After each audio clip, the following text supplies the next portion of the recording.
মনীন্দ্র। কি রাজেন্দ্র? কি অন্যায়! অমৃত মন্থন কালে বিষমুখ বাসুকীর শিরোদেশ ধারণ করে যে প্রচন্ড শ্রম করেছিল রাক্ষসকুল, অমৃত ছিল তাদের প্রাপ্য, পেয়েছিল গরল। এটা অন্যায় নয়? অন্যায় এটা? বিষ্ণুলীলার বিপরীত ব্যাখ্যা কেন করছো তুমি দানবেন্দ্র? দানবেন্দ্র?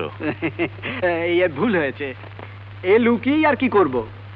রাজেন্দ্র, তুমি রাক্ষসকুলনিধি কালনেমির নবরূপ, তোমাকে বিষ্ণু ছাড়া কেউ সংহার করতে পারবে না। কি আমি রাক্ষস নায়ক সেই কালনেমি? তাহলে সেই মায়াবী বিষ্ণুই হচ্ছে একমাত্র শত্রু আমার? সন্দেহ কোথা? মায়াবী বলে অবহেলা করো না দানবেন্দ্র। মায়াতে জন্ম, মায়াতেই পালিত, মায়ার ছায়ায় যে লুকোচুরি খেলে সেই মহামায়াবী বিষ্ণু। তাহলে কি মায়াবী বিষ্ণুই আমার শত্রু হয়ে দেবকীর গর্ভে জন্মগ্রহণ করবে নারদ? জন্মগ্রহণ করবে না করেছে কে বলতে পারে রাজেন্দ্র। সকলই মায়া। হ্যাঁ নারদ, মায়া কপট নাট্যকলাতান্ত্রিক বিষ্ণু বিশ্বাসযোগ্য নয়। দেবকীর গর্ভে এতদিনে হয়তো সেই কপট মায়ামি জন্মগ্রহণ করেছে। আমি হচ্ছি কালনেমি, ভগ্নীকে আমি ক্ষমা করব না। আমি ওর সন্তান প্রত্যেকটিকে সংহার করলেই হবে ওই বিষ্ণুর মরণ আর কংস রাজেন্দ্রের বিজয়। জয় পরাজয়ের হিসাব তুমি এখনই করো না। দেবকী নিধন কিংবা তার সন্তান নিধন করলেই বিষ্ণু নিধন আশা করো না তুমি। বিষ্ণু সর্বত্র ব্যপ্ত। স্তব্ধ হও নারদ। সেই তুচ্ছ মায়াবী কোথায় বলো, আমি তাকে ধ্বংস করে নিশ্চিহ্ন করব।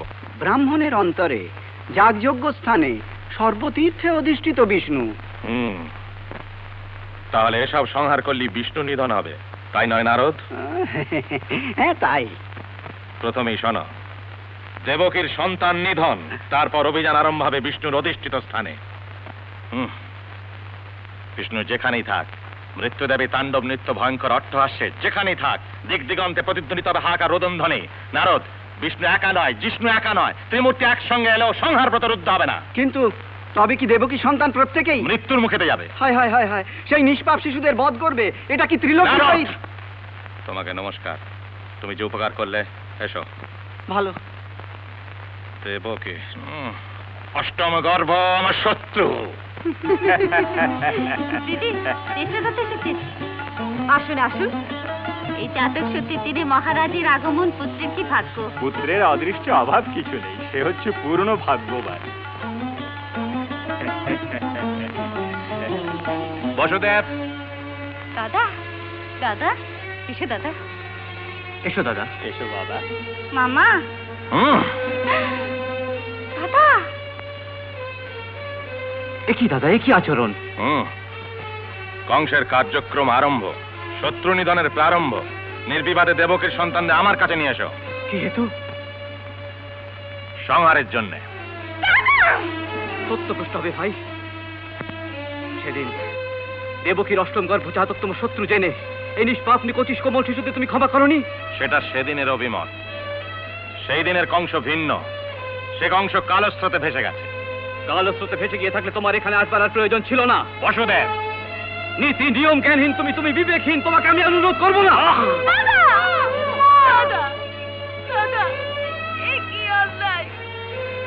আমার পুত্রদের প্রতি একই অবিচার। তোমার কাছে তারা কি অপরাধ? তোমার সন্তান হচ্ছে আমার শত্রু। শত্রু সংহার প্রতি আমি নিয়েছি দীক্ষা। দেবকীর সন্তানদের সংহার করো।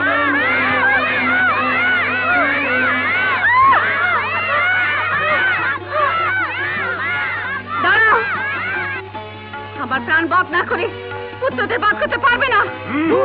কংস, রাজ্যের রাজা হলাম আমি, তোমাকে কে দিয়েছে এই অধিকার? অধিকার? কে অধিকার দেবে আমাকে? অধিকার আমার অর্জিত। এখন আমি রাজা, বয়স বৃদ্ধ বলে তুমি অনুপযুক্ত। অনুচরগণ, বন্দি কর। বন্দি কর। বন্দি করবে? সুরাসুরগণ যার ভয় কাঁপে তাকে তুমি বন্দি করতে চাও? কি মনে করেছ আমাকে? রাক্ষস কুলনায়ক আমি কালনেমি।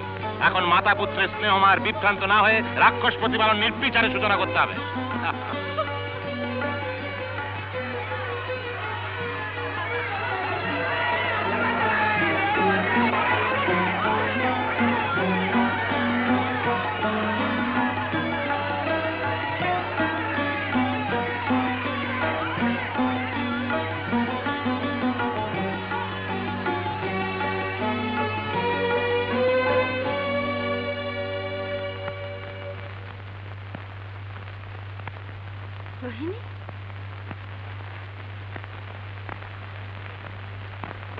যশোদা।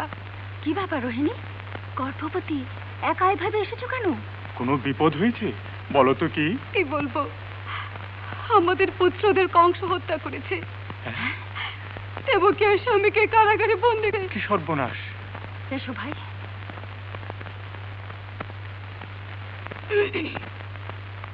মহারাজ উগ্রসেন বাধা দেননি? তারও একই অবস্থায় হয়েছে। আমি কোনো রকমই পালিয়ে এসেছি, যাতে কোথাও কারো কাছে একটু আশ্রয় পাই। আশ্রয়ের কথা কেন বলছো ভাই? এই গৃহ কি তোমার নয়? আমরা কি তোমার কেউ নই? তুমি কোনো ভয় করো না, সবকিছুর উপরই ভগবান রয়েছে। দুষ্ট পাপী কখনো জয়ী হয় না।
দেবাদিদেব, কোটি কোটি বিশ্ব ব্রহ্মাণ্ডের অধীশ্বর, আর্তের প্রতিপালক শ্রীমান নারায়ণ। বসুন্ধরা, ব্রহ্মাদি দেবগণকে সঙ্গে করে নিয়ে এসেছো, কোনো প্রমাদ সংঘটিত হয়েছে কি? পদ্মনাভ, সর্বজ্ঞ তুমি, তোমার অজ্ঞাত কিছুই নেই। ভূতলে পুণ্য ধর্ম নাশ হতে চলেছে, অধর্ম প্রবল বিক্রমে বাড়ছে। ধর্ম সংস্থাপনা তোমার বিধি। কংসাদি দানবের অত্যাচারে প্রজাগণ বিপদের সম্মুখীন। সজ্জনদের তুমি রক্ষা না করলে এই পাপভার কি বহন করতে পারি প্রভু? ভূদেবী, বিচলিত হয়েও না। শীঘ্রই দেবকীর গর্ভে জন্মগ্রহণ করে কংসাদি দানবগণকে নির্মূল করে ধর্ম সংস্থাপন করব।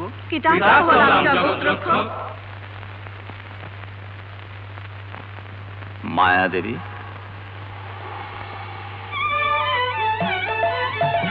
প্রভু, অনন্ত সুজন রোহিণীর গর্ভে জন্মগ্রহণ করবে, তুমি যশোদার গর্ভে জন্ম নাও।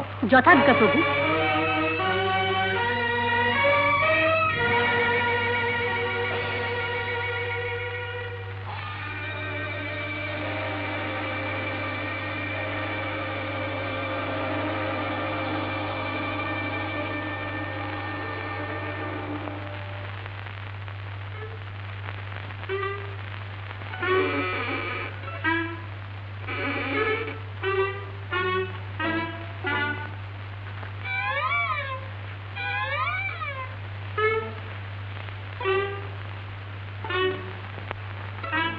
তুমি এখনো এখানে বসে আছো? তাড়াতাড়ি ভেতরে যাও। তুমি শুধু শুধু ব্যস্ত হচ্ছ কেন? আমার খেয়াল আছে, আমি যাচ্ছি। এই শোনো শোনো, আহ,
দেবকী বসুদেব,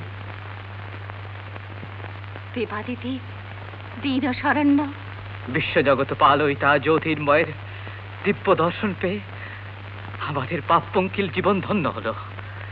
ধন্য মোরা, ধন্য মোরা। তোমরা পূর্বজন্মের পুণ্যের ফলে আমাকে পুত্ররূপে পেয়েছ আজ। আমার দর্শনে স্পর্শে তোমরা ভাগ্যবান, এই পাপপুরীর বন্ধন থেকে মুক্ত হবে।